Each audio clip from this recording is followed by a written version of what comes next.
sir.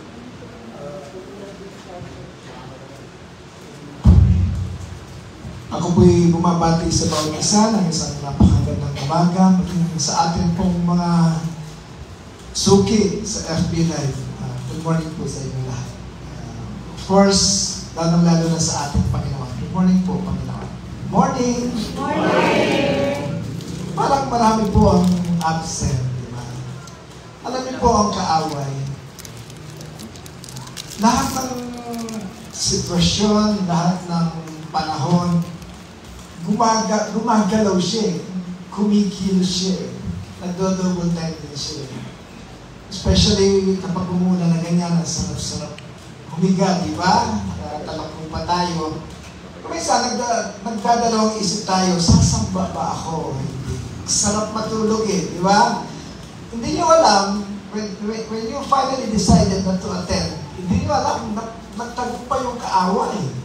Di ba? Gagamitin ng kaaway yung lamig ng panahon, yung init ng panahon, lahat ng panahon, gagamitin ng kaaway. That is why we Christians are already victorious in Christ. Kaya tayo tunay na mga tumanggap, hindi dapat tayo nag-iisip pa Hindi dapat tayo nag-iisip pa ano magiging choice natin When we receive the Lord Jesus Christ in our lives, siya na ang pinili natin So, kapag pinili mo ang Diyos, sa lahat ng araw, siya ang pipiliin mo.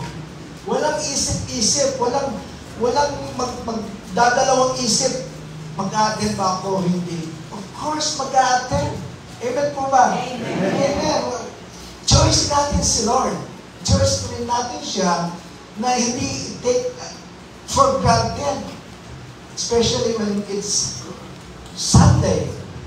Napakalaki pong kalupitan sa Kanya, sorry for the word, na nagiging malupit tayo kay Lord in spite of na siya ang nagbibigay ng lahat-lahat sa atin, napakabuti niya, napakabait niya.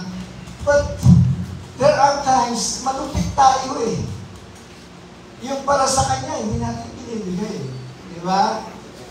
Diyan na muna si Lord. Ang sarap dito Hindi po, hindi ganon. Hindi dapat ganoon ang puso ng isang tunay na tumanggap sa ating Panginoon, sa Kanyang buhay. Napaka-interesting po ng ating pag-uusapan. The title of our message is Spiritual Gifts. Tingin pa ako dito. What are these spiritual gifts? Ang mga ito po ay mababasa natin sa sulat ni Pablo sa Romans 12. But before that, may sinasabi rin si Peter about our topic for today. You can read in 1 Peter 4:10. It says, each of you should use whatever gift you have. Whatever gift you have received to serve others as faithful stewards of God's grace in its various forms. Ang sabi po sa Tagalog, kung paano ang bawat isa. Take note of this, bawat isa po. Walang excuse. Hindi, matanda na ako hindi na kasali dyan. Hindi po. Hindi. Bata pa ako Hindi po. Hindi, may sakit ako. Hindi po. I remember one time, nakwento ko na sa inyo to. Meron pong isang matanda, mga 90 years old Christian woman na nasa ICU.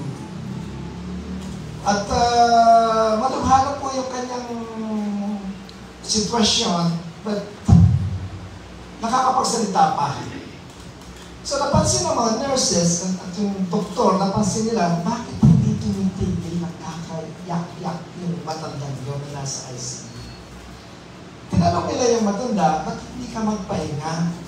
Kapag may lumata ang mga nurses dyan, agad-agad, kinakausap mo. Sabi ng matanda, as long as I can talk, as long as I can speak, I will serve the Lord. Yung pala, lahat ng mga dumada ang mga nurses doon, sinishare mo ng gospel. She was 90 years old. Tayo po, sasabihin ba natin, hindi ba tayo mahihiya sa matanda niya, nasasabihin natin, hindi ako kasama dyan. Ang sabi po dito, kung paano ang bawat isa ay tumanggap ng kaloob. Mamaya, tingnan natin ano yung mga kaloob na yon. Ibig lang kong sabihin, kung ano man ang mga kaloob na ito, ang bawat Kristiyanong tumanggap sa Panginoong Yesus ay magkakaroon ng mga kaloob na ito. Sabi nga, ipaglingkod ito sa isa't isa bilang mabuting katiwala. Tayo po, mga Kristiyano na mga tumanggap sa Panginoon ay naging, parati ko sinasabi, tayo, nung wala na po si Kristo Jesus sa lupa, wala na rin yung mga disipulo, tayo po ang nag-take over. Tayo ngayon ang kumakatawan sa katawan ng Iglesia, kung saan ang ating Panginoong Yesus ang pinakaulo. So, ang sabi nga dito, ipaglingkod sa isa't isa bilang mabuting katiwala. Take note, mabuting katiwala, hindi masamang katiwala. Nang masaganang biyaya ng Diyos. Of course, kung ano man yung kaloob na natanggap natin, it is only because of the grace of God. Hindi po dahil tayo malakas, hindi dahil tayo marunong, hindi dahil tayo madiskarte sa buhay, hindi. Tayo po ay pinagkalooban ng mga kaloob na ito galing sa biyaya ng Diyos. At sabi nga dito sa Tagalog, at gagamitin ang mga kaloob na ito para sa paglilingkod. So, these spiritual gifts are not meant to please us. Di katulad ng ibang mga gift. Di ba, kapag nakatanggap tayo ng mga gift, for example, sa Pasko, di ba, nagiging masaya tayo dahil ang mga gifts na yun ay pwede natin i-enjoy. Pero dito po, ibang klaseng enjoyment yung mararamdaman natin sa mga kaloob na ito. Sabi nga, at gagamitin ang mga kaloob na ito para sa paglilingkod ng pala naman. When we hear about these spiritual gifts, we will be using these spiritual gifts as our sandata sa ating pagsiserve kay Lord. Hindi para sa ating sariling kapakanan lamang. Bagkus, mapapasa atin ang mga ito para magkaroon tayo ng kapangyarihan galing sa Diyos. Kasi in serving the Lord, in ministering, we need to have the power of God po. Hindi po natin pwedeng i-deny yun. Mamaya, pagka-aralan natin lahat yan. All Christians have been given at least one spiritual gift. At least. Pero may mga ibang kapatiran na mayroong more than one gift na natanggap niya. So, every Christian is gifted po. Huwag mo sabihin wala kang gift. Meron at meron po.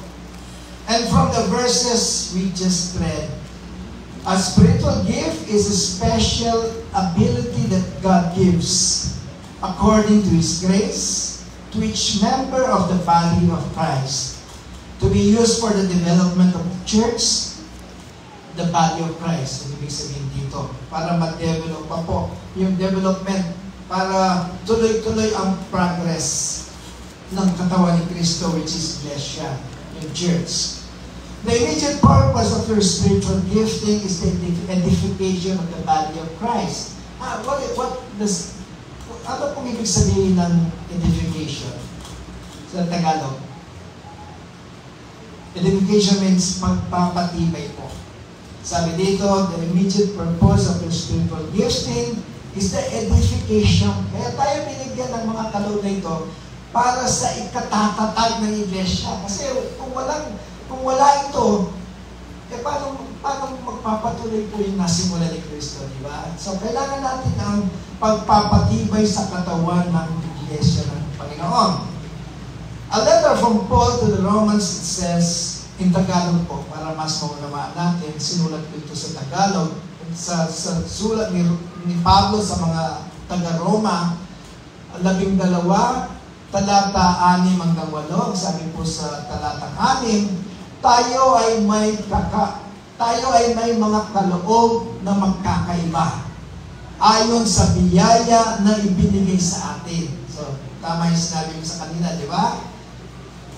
From the grace, we have been given these gifts through the grace of God. So dito, ang sabi, kung propesya ay gamitin ito ayon sa sukat ng pananampalataya. We have different gifts, ang sabi sa English, according to the grace given to each of us. If your gift is prophesying, for example po, ang gift mo ay prophesying, then prophesy in accordance with your faith. Anong ibig sabihin nun? When you have the gift of prophesying po, hindi ito katulad ng mga ordinaryong mangungula.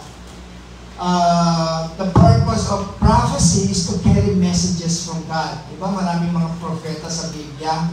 In the modern times, meron din po ito kasi isa ito sa mga kaloob ng Diyos sa kanyang mga hinirang. So ang sabi dito, the purpose of prophecy is to carry messages from God. Sila ang mga nagbibigay ng babala sa mga tao, sa mga bagay na posibleng magganap in the future. So, siguro, hindi ko alam dito sa atin kung sino yung may gift na gano'n. Pero, hindi po pwedeng wala. Kapag nararamdaman mo na kaya mong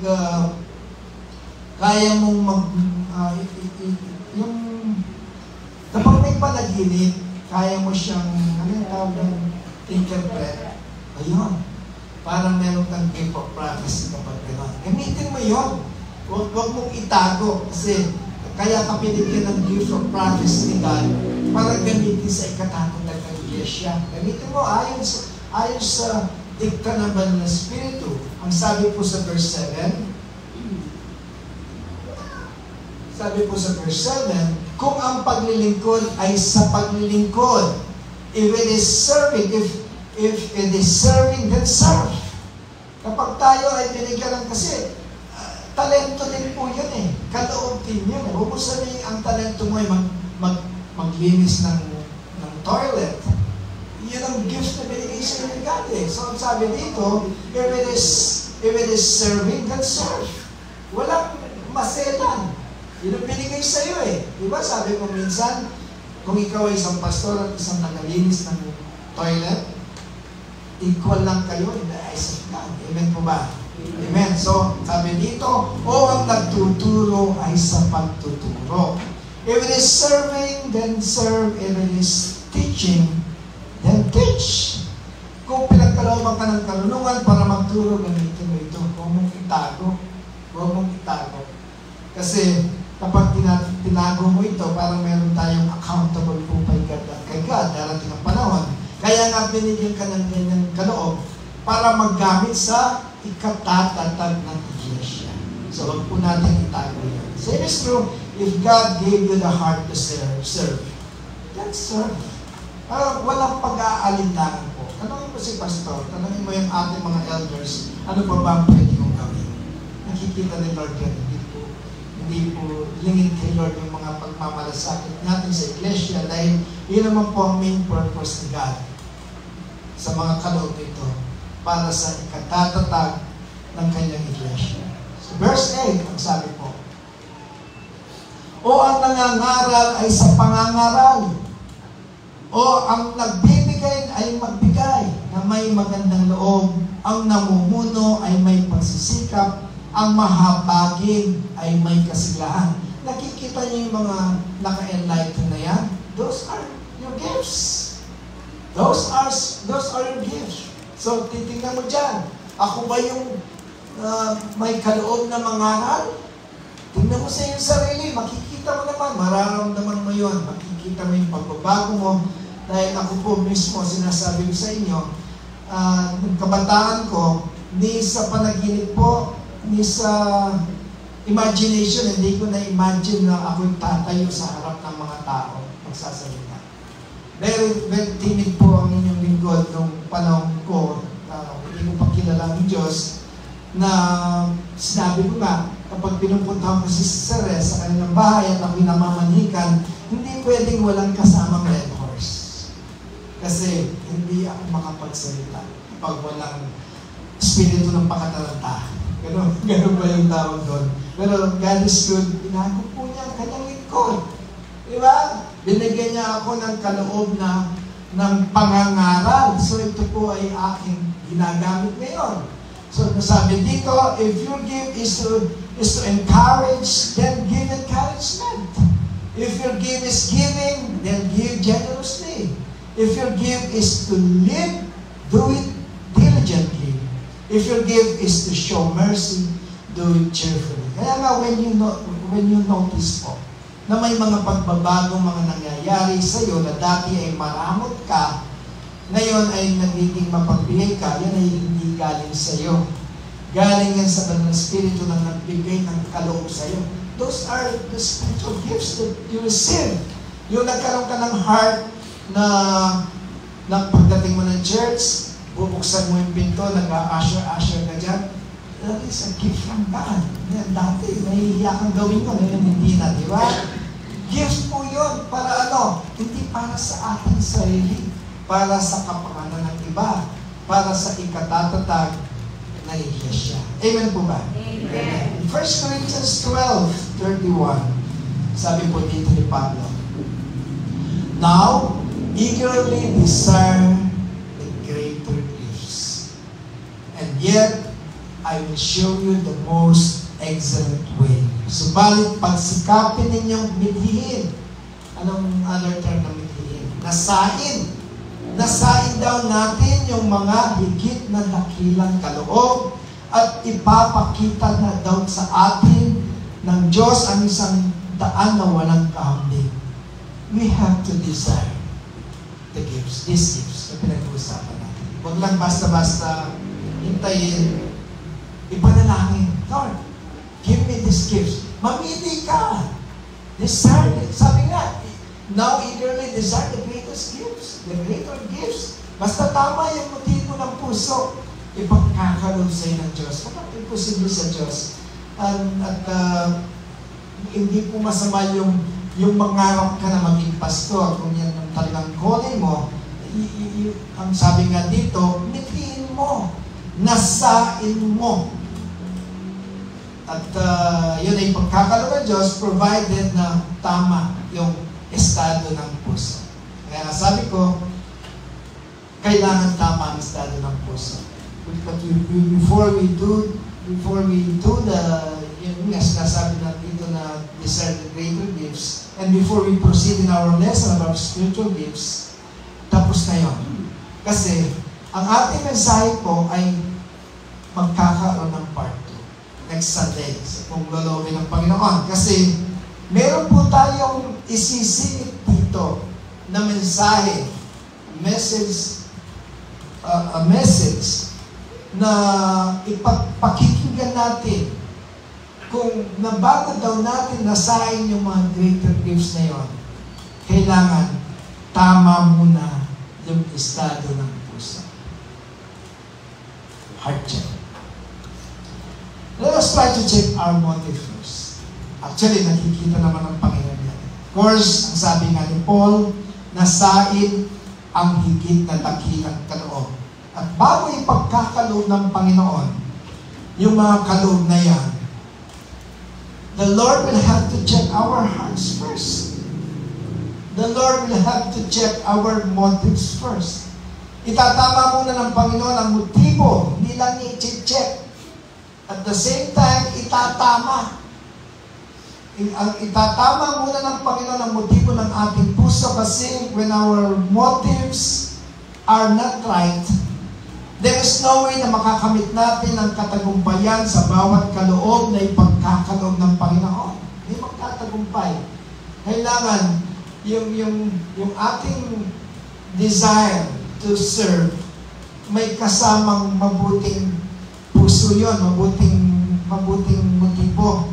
Whatever gifts we may have, we only have one purpose, di ba? To edify the church. Wala na pong iba. In other words, para sa ikatatatag ng iglesia.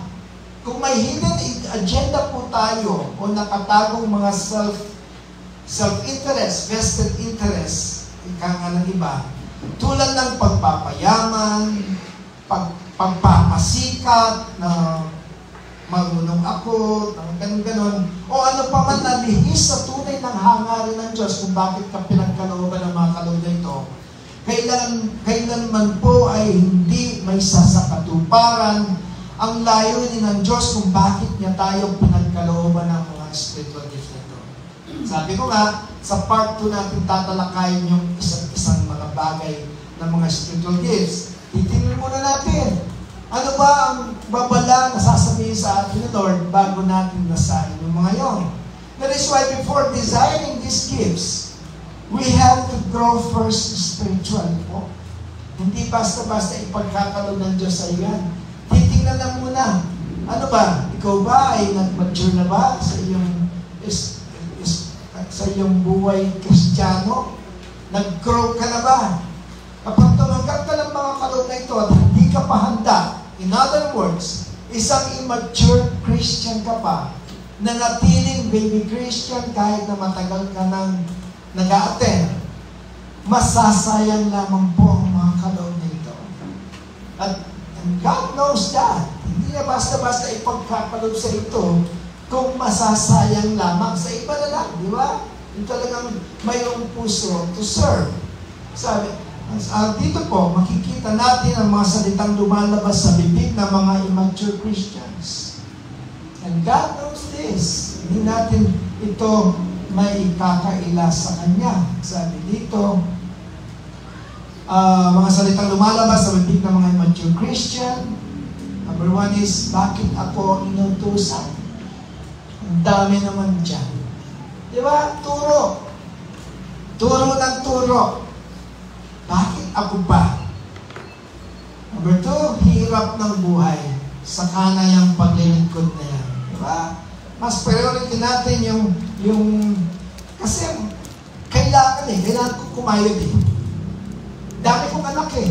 Dami kong pinalalaman. Nakalimutan na yata niya yung sinasabi ng ating Panginoon sa Matthew 6:33 that says, ano yun? Seek you first the kingdom of God and His righteousness, and all these things shall be added unto you, di ba? So, taliwas yun sa sinabi ni Kristo kapag sinabi mong saka na lang yung mga pasimba-simba na yan, saka na lang yung pag-attend, pag-serve na yan kapag maganda na yung buhay. Of course, hindi po salita ng isang tunay na nag-mature na ang mga salitang ito.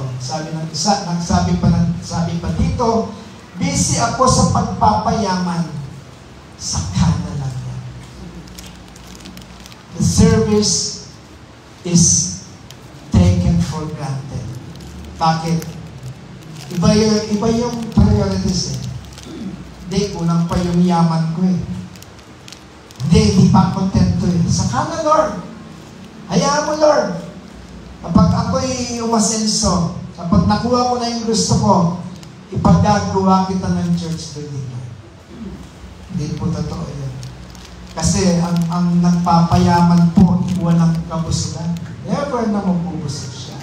Kapag ang sinabi niya, kapag may 1 milyon ako, magsiserve na ako. Nung nagkaroon siya ng 1 milyon, 2 million kaya, Lord. Hintayin mo, Lord. Hanggang sa nagkaroon siya ng 50 million, hindi pa rin nakapag-serve. Siguro, mas maganda, wala ka pang isang 1,000 pesos, mag-serve ka na. God will do this. Yun ang puso ng isang tunay na Kristiyano po.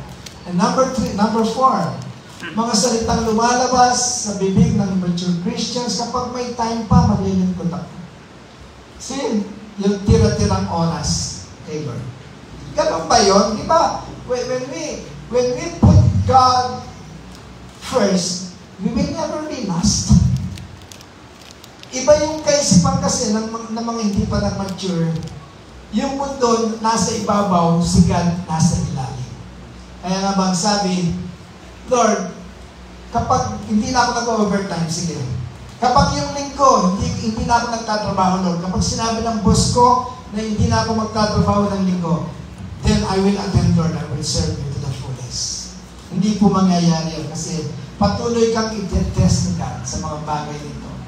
Sa ibang bagay kasi nakakagawa tayo ng paraan. Diba? Sinasabi nga ng iba, kapag gusto, may paraan. Kapag ayaw, maraming dahilan. Ayaw mo lang. Ayaw mo lang. Hindi lang priority si God. Aminin mo na. Hindi lang priority si God. Sabi dito, sa pangalawa, di na ako sasama dyan sa outreach na yan. Hindi ko feel. Sa isang tunay na Kristiyano na willing to serve the Lord,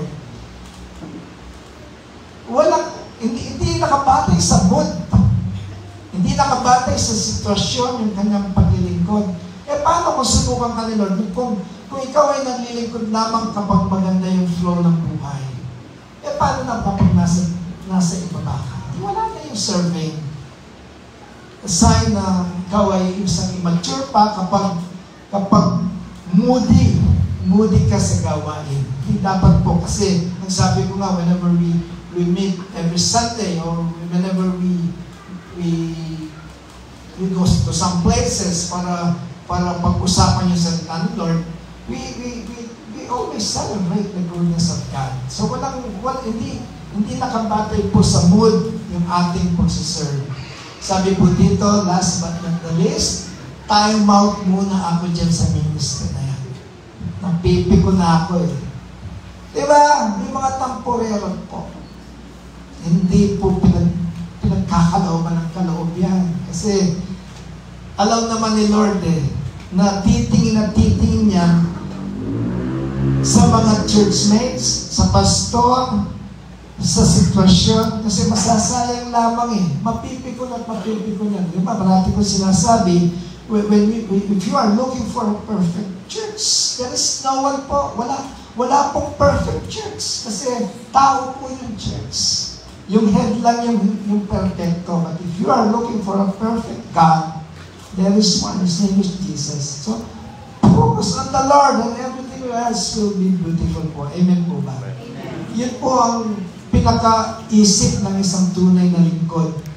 He or she focuses on the beauty of the Lord. Hindi yung agit kung ano yung pwede niyang sabihin sa kanyang kamanggagawa. So dito, of course, meron pong exception to the rule. Kasi, of course, tayong lahat po dumadaan sa mga ganitong mga pagkakataon. Meron naman po talagang valid reason. Meron naman po talaga. Pero kapag meron po mga valid reason na pwede kang mapikon, isurrender po natin kay Lord. Hindi po natin kayang gawin, hindi natin baguhin yung isang tao. Si Lord naman wala pong imposible sa kanya. Why worry when we can pray, di ba? Do not worry about those persons. Si Lord ang bahala dun. Si Lord na rin ang bahala sa atin. Just continue serving the Lord. Si Lord na ang bahala. Amen po ba? Amen. Amen. So dito po, sa palagay po ba natin kung ganito ang mga Kristiyano? Tatalag ba yung mga spiritual gifts na yan? Galing sa Diyos? Of course not. Hindi po tatalag. Wala pong masama kung i-design natin ang mga kaloob ng Espiritu na ito. Yan naman ang sinasabi ni Pablo. But before we do it, we have to ask ourselves first. Why do we do it? Why do we do it? Para saan? Para kanino? At saan tayo humuhugot ng lakas sa paggawa nito? Ito po ang sagot dyan sa 1 Corinthians 13, 1-3. Sabi po.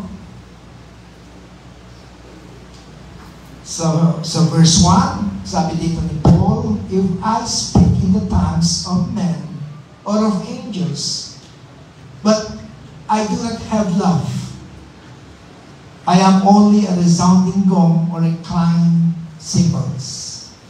Kung ako'y magsalita ng mga wika ng tao at ng mga anghel, kung napakamarunong kong mag-preach, napakarunong kong maghikayat ng tao to follow the Lord.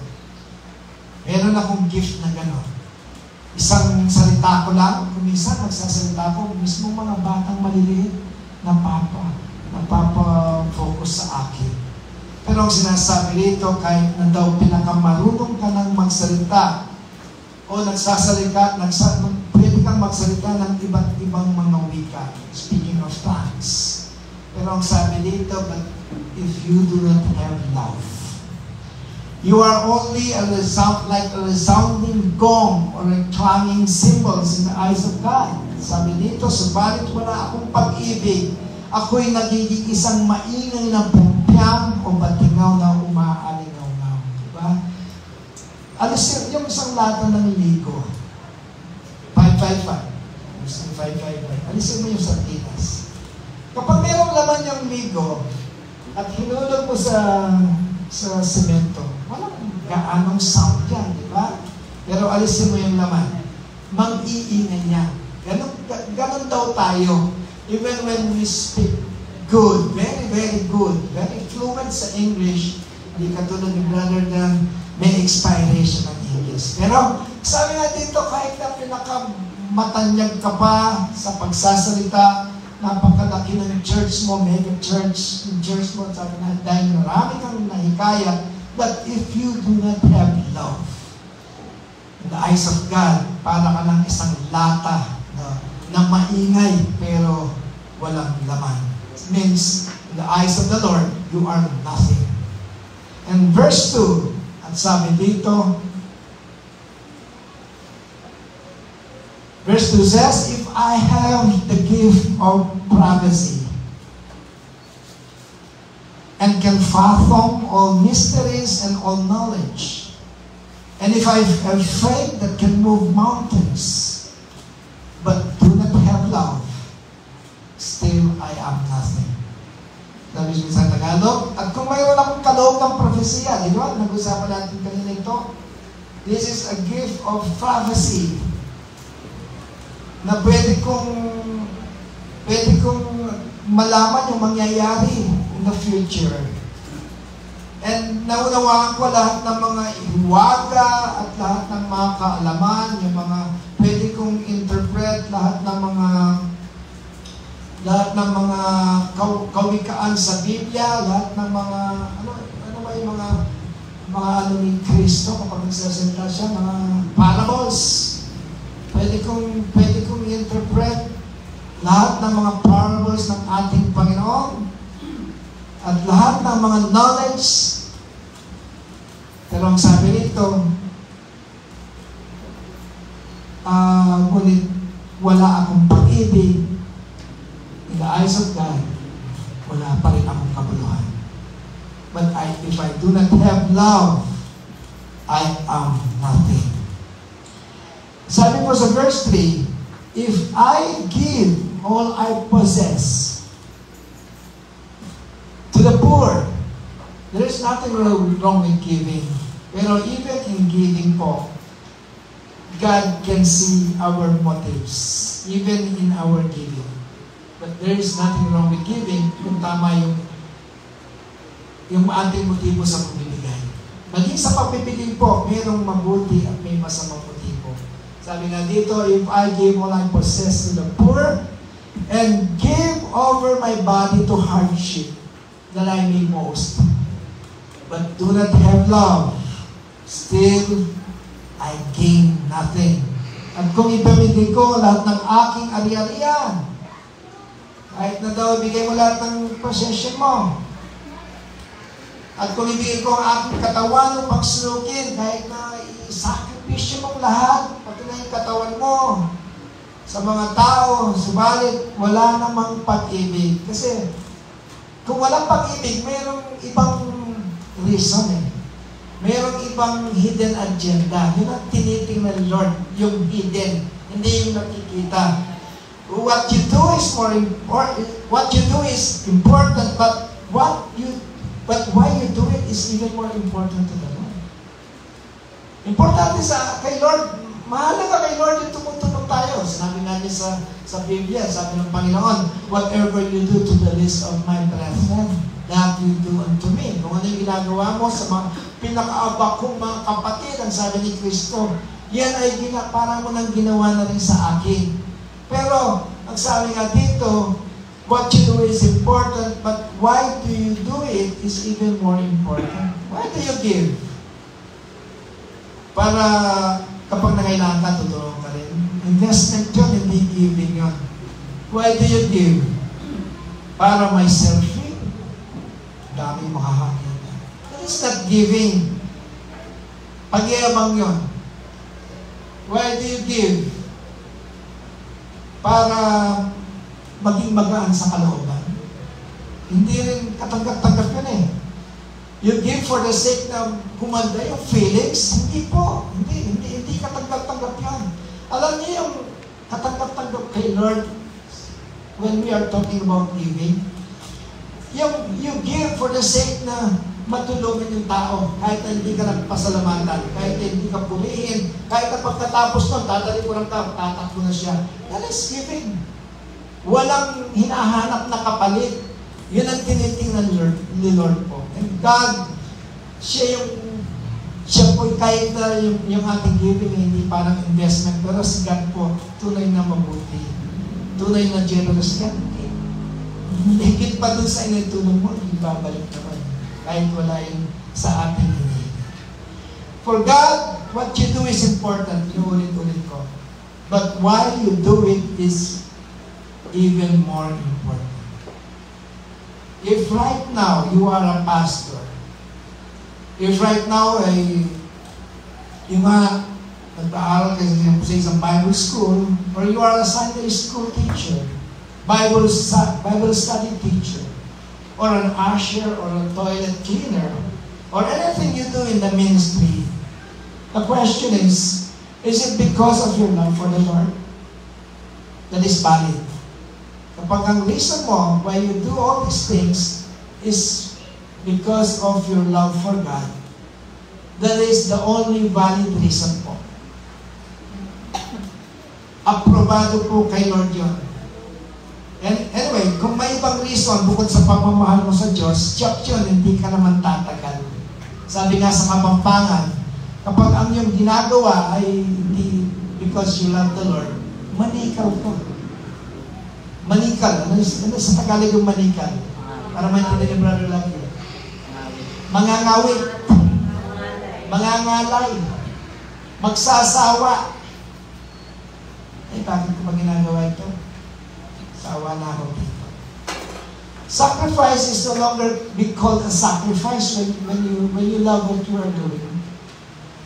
When you love that someone na pinag-ukulan mo ng sakripisyo, it is no longer be called a sacrifice. When I do something for my wife, I don't call it a sacrifice. Kasi mahal ko. It is a joy in my heart to serve my wife fully. Kahit na ikamatay ko pa. Mahal ko eh. Hindi sakripisyo yun. Mahal mo yung ginagawa mo at mahal mo yung pinag-uukulan mo ng iyong serbisyo, ng iyong sakripisyo. How much more when this service is for our Lord God? Di ba? It will no longer be called a sacrifice. Kapag po tayo naghulog ng 1,000, 100, 500, 20 pesos dun sa ating offering box, hindi sakripisyo yun. Hindi investment. Yun ay galing sa pagmamahal mo sa Diyos kasi ang Diyos mahal niya ang kanyang iglesia. Sabi nga niya, when He commanded us, tayong mga husbands, how to love our wives. Ang sabi niya, husbands, love your wives. Paano daw natin ibigin yung ating asawa babae? Just as Christ loved the church. See? Ganon kataas yung tingin ng Panginoon sa pag-ibig niya sa iglesia. Kung paano ko daw ibigin yung asawa ko, iibigin ko lang yung asawa ko gaya ng pag-ibig ni Kristo sa church. Who's the church? Tayo! Kung gaano tayo minamahal ng Diyos, ganun daw klase ng pagmamahal ang ibigay ko sa aking asawa. Tama po ba o tama? It is no longer a sacrifice po. Kasi you love the one you serve. Kaya nga ba, yun po ang pinaka-valid reason why we serve the Lord. Yun lang ang valid. Because I love God. Because I love the Lord, I serve. Hindi dahil dito mabibless ako. No! Graduate na tayo doon. Kasi in serving the Lord, it is already a privilege po. It is already the greatest gift na na-receive natin. Sino pa tayo? Di ba? Para piliin ni Lord na mag-serve sa Kanya, para piliin ni Lord na kumatawan sa Kanyang iglesia. Sino pa tayo? Napakarami ng past ni Brother Dan.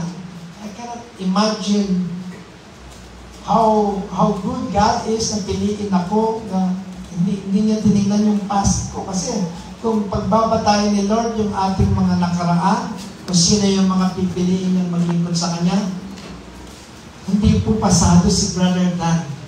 Kilala ako ni uncle ko, hindi pasado si Brother Dan. Pero kay Lord pasado eh. Actually, when you read the 1 Corinthians 13, nakasulat doon, love is yung hindi mo pinipilang yung fault ng other people. Ano sinasabi doon? Hindi mo pinipilang yung mga pagkakamali ng mga tao. Ano yung term doon? Love is thank you, sister. Alam mo yung bagong kasal. Sa ulatong pa niya yun. Of course, nabanggit natin yun sa kasal mo, sis. Love does not keep record of wrongs. Bagong kasal yan. Narinig niya yan. Ay pastor na nagkasal sa kanya. Yes! Ganun din sa Lord. True love is bayaan mo na yung past niya. Importante ngayon, nagbabago yung tao. At least kayo, nakakakita ka ng pagbabago kahit konti. Erase mo yung past. Move forward. Tingnan mo kung anong gagawin ng taong yun. Meron at meron siyang gagawin mabuti. Amen po ba? Sabi nga dito, 1 Corinthians 13:13. 1 Corinthians 13:13, it says, and now, these three remain, faith, hope, and love. But the greatest of these is love. Napakahalaga sa Biblia ng pag-ibig, di ba? At ngayon ay nananatili ang tatlong ito. Of course, mabuti po yung pananampalataya, di ba? Faith can move mountains. Because of faith, we are healed dun sa ating mga sakit. Of course, yung pag-asa, yung hope, mapapahalaga din yan. Kapag walang pag-asa yung tao, parang patay na siya, di ba? Walang kapag-asa. Pero ang sabi po dito, ngunit ang pinakadakila sa tatlong ito ay pag-ibig. In our Christian life, pare-parehong mahalaga ito. Kailangan nandito yung tatlong ito. Of course, when we receive the Lord, na-receive na natin yung tatlong ito, yung faith, yung hope, and love. So, ang lalim nga ng pananampalataya at punong-puno ng pag-asa. Pero, nagsabi nga ng Panginoon, kung malalim yung pag-asa, malalim yung pananampalataya, pero ang pinakadakila ay pag-ibig. Kung walang pag-ibig, walang pag-asa. Kung walang pag-ibig, walang pananampalataya. Kaya, galing lahat sa pag-ibig. Kung walang, alam niyo ba, kung walang pag-ibig, walang respetuhan sa bawat isa. You can never expect someone to respect you kung walang pag-ibig sa kanyang puso. Siguro, kaya hindi ka na-respeto, baka walang pag-ibig. Bantayan po natin. Sa ating pagkatapos, anyone here knows the fruit of the Spirit?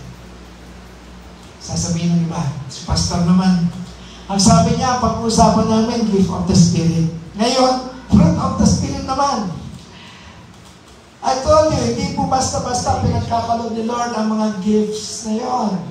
Sa mga handa lamang. At ngayong araw nito, ang kanyang paghanda sa atin at pagtutuwid at ng laman ng ating puso before He will give us those gifts. At panghuli po ito, ang fruit of the Spirit. Before we receive the gift of the Spirit, we have to know what are these fruit of the Spirit. Sabi po sa Galatians 5:22-23. But the fruit of the Spirit is love, yung bunga ng Espiritu na tinanggap mo.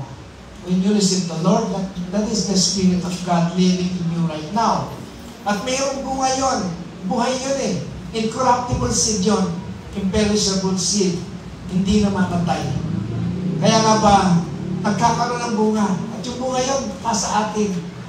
Well, the fruit of the Spirit is love, joy, peace, patience, kindness, goodness, faithfulness, gentleness, and self-control. Against such things, there is no law. Subalit ang bunga ng Espiritu ay pag-ibig, kagalakan, kapayapaan, pagtitiyaga, kagandahang loob, kabutihan, katapatan, kaamuan, at pagpipigil sa sarili. Laban sa mga ito ay walang kautusan. There is a revelation here, my friends. Ano yun? Meron pong revelations dito. Ako, bago-bago ko palang nalalaman yung revelations dito sa Galatians 5:22-23. Bilangin nyo. Ilang fruit yan? Sige po, bilang. 9.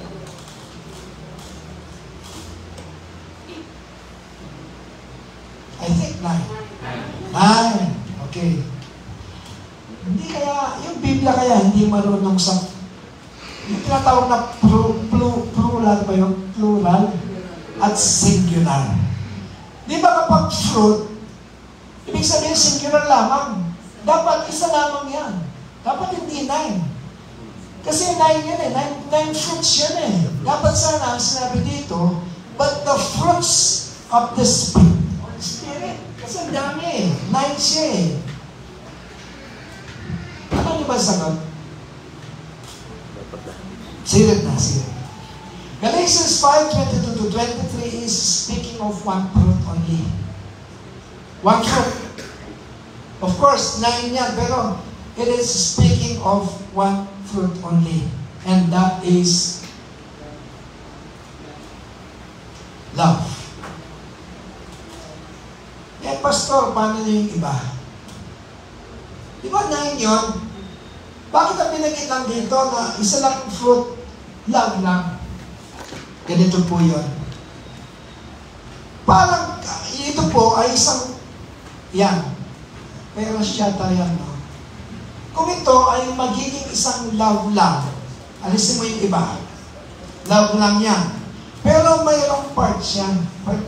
Pinaghiwa-hiwa mo, mayroong parts yan. When you love somebody, do you have joy?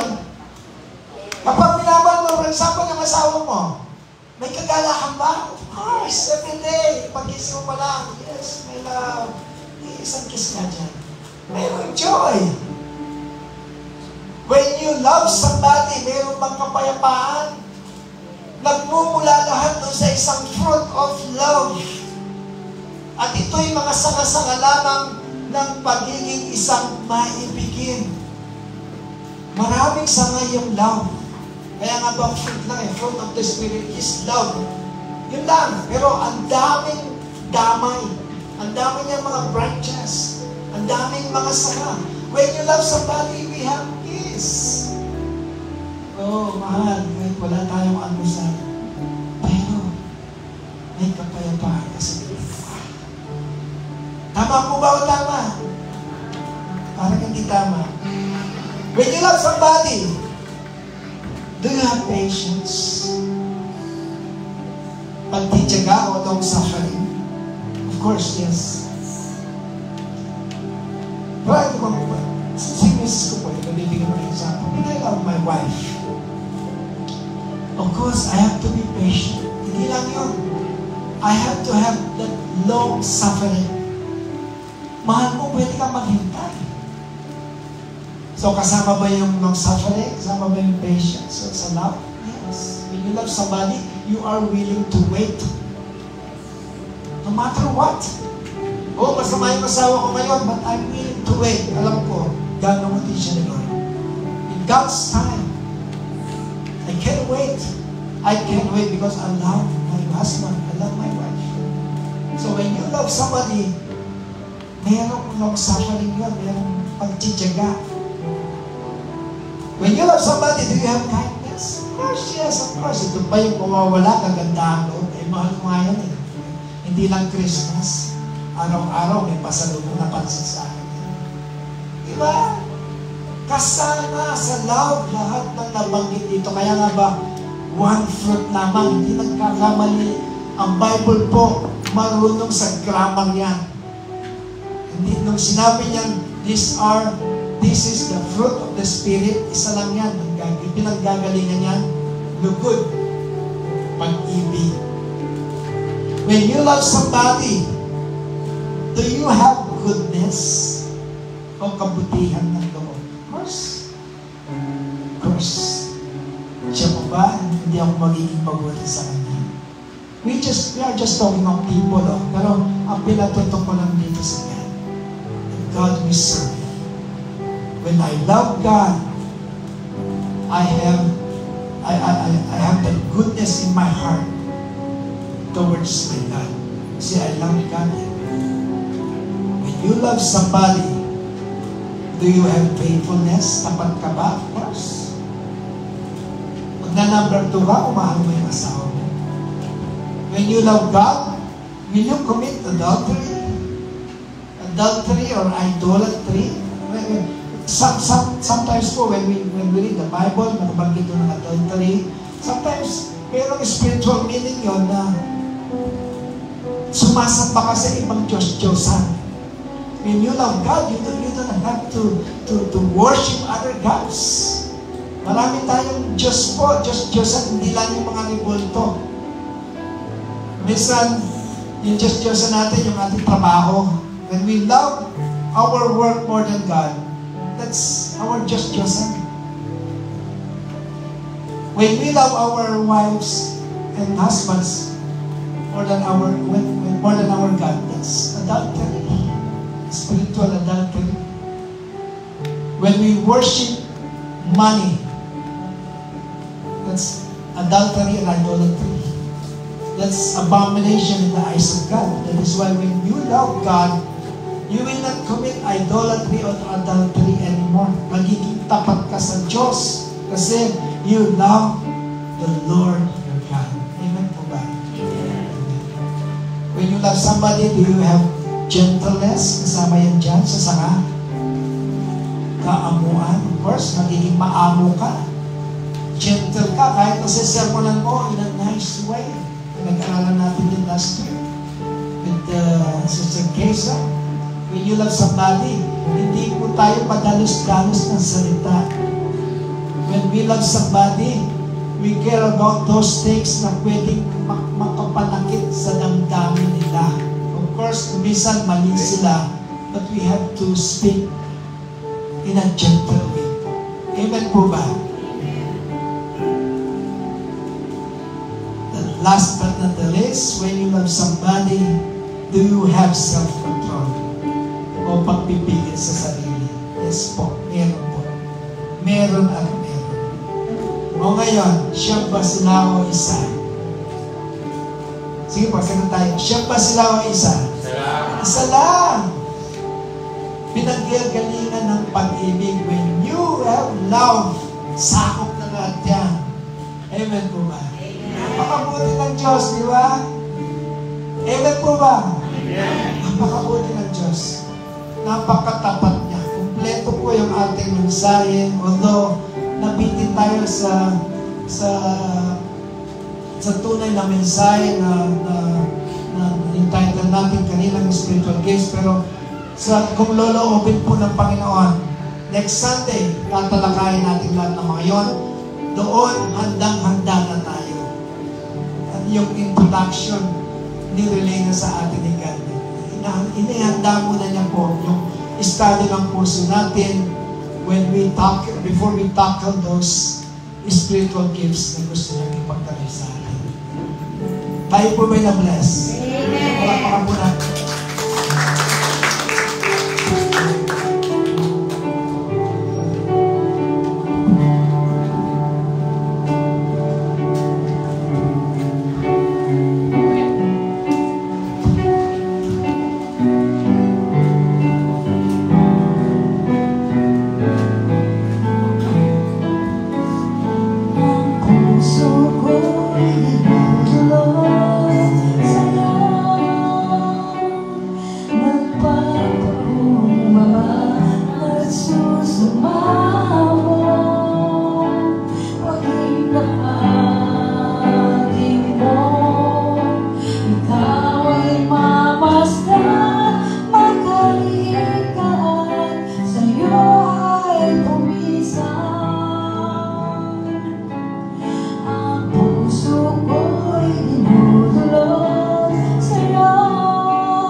ni Pastor today, no?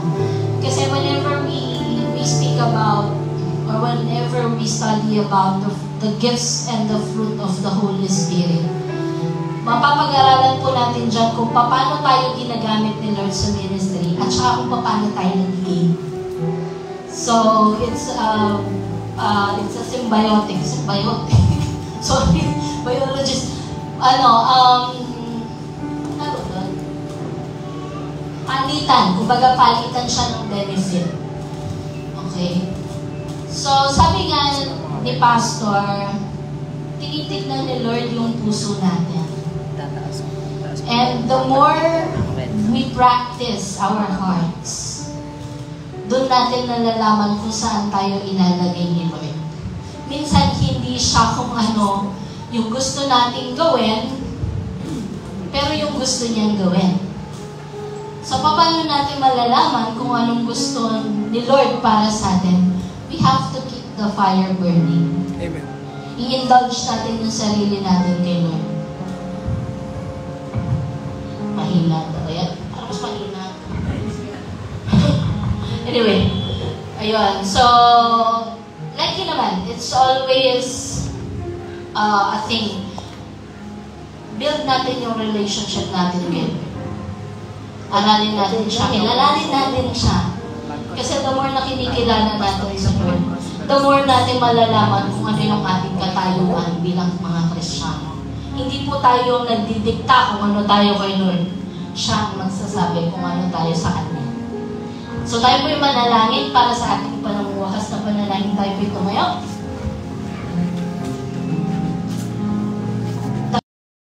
Gawin, Lord, show them the way, O God, para po mas makilala namin sila, mas makilala nyo sila, at mas makilala din nila ang kanilang mga sarili, Panginoon. Alam po namin, Panginoon, na may inihanda ka sa bawat isa sa mga miyembro ng aming kongregasyon, Panginoon. Dahil alam ko, Panginoon, na mahal mo po kami, O God. Alam ko po na nais mo na mag-gain kami, Panginoon, ng fruit of the Holy Spirit, O God. Alam namin na mahal mo kami, Panginoon. Pero bilang mga Kristiyano, Panginoon, alam ko na nais mo, Panginoon, ay maranasan namin ang mga bagay na ito, Panginoon. And Lord, because of that, we pray na sa darating po na linggo, Panginoon, ay ikaw po mausap sa bawat isa, Panginoon. Sa aming mga oras na kami lang mga mag-isa, Panginoon, ikaw po mausap sa bawat isa, Panginoon. Let your mouth speak straight to our hearts, Panginoon, and teach us the way we should go. Lord, sa aming pong paghiwa-hiwalay sa araw na ito, Panginoon, kami po inyong ingatan. At we pray, Panginoon, for sunshine, Panginoon, para po sa aming mga kasama na pumapasok sa trabaho, kailangan lumabas